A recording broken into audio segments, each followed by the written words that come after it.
This video contains spoilers for Final Fantasy XIV Shadowbringers. If you have not played Shadowbringers and wish to remain unspoiled, now's your chance to escape. You have been warned.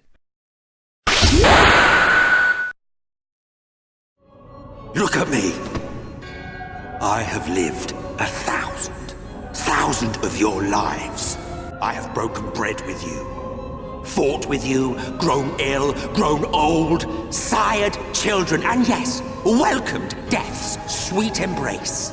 For eons have I measured your worth and found you wanting. Oh yeah, now we're getting into the really good villains. Remember how I said in the introduction that I originally did this countdown on my nerd blog? Well, this guy didn't even exist back when I started. He was introduced in a content patch when I was halfway through. And let me tell you, the second I saw him, I knew that he was going to be one of the greats. And not only is Emet-Selch the best villain in Final Fantasy XIV, but he's one of the best villains in the entire series. Okay, there's a lot of backstory to get out of the way, but I'll try to condense it down, so pay attention.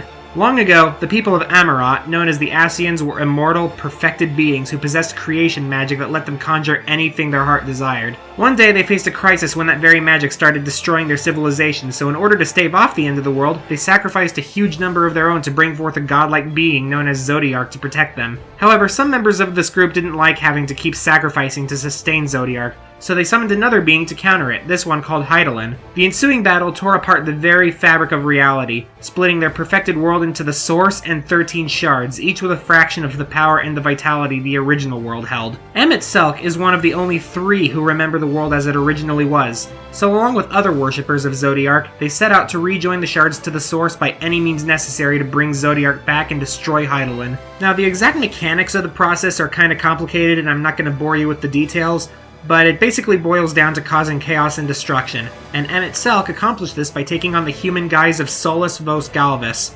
forming the Garlean Empire. The Garlean Empire is, well, basically, imagine if the Roman Empire existed in Middle-earth, had access to technology from the future, and had an aggressive campaign of militant atheism. That's Garlemald. While Solus is alluded to throughout the entirety of 14's story, it isn't until the 3rd expansion, Shadowbringers, that Emet-Selch comes into the fore in all of his glory. I think his entire character can be summed up by this one line. I do not consider you to be truly alive, ergo I will not be guilty of murder if I kill you. Really, that sums it up better than I ever could. He remembers and still yearns for the glory days of Amarot and sees mortal, fallen man as a cheap imitation, even getting angry when someone dares to suggest that they may have just as much a right to exist as his people. So he doesn't bat an eye at the thousands upon millions who die whenever a shard is rejoined to the Source. They're all insects as far as he's concerned, but the thing is, even if the consequences of his actions are utterly horrifying, it's not exactly hard to see his point of view, even despite how horrific it is. Kinda reminds me of Thanos, actually. What makes his situation even more unique is that as a result of his superiority mindset, he doesn't really feel any hatred towards anyone either. Heck, for most of Shadowbringers, he calls a truce with the heroes because he's legitimately curious to see if they have the potential to attain a similar level to him. He honestly considers giving up his grand plans if the Warrior of Light shows the potential of reaching the same heights as his people, which it eventually turns out they can't, so back to plan A. This truce also gives us a chance to get to know him as a person, and his smarmy, condescending, holier-than-thou attitude is really entertaining. It's just funny to me that this scheming mass murderer is trying to act all buddy-buddy with the people who devoted their lives to stopping him, and the casual interactions between them are golden. If you've brought your ivory standard, I'll be happy to tell you where to stick it.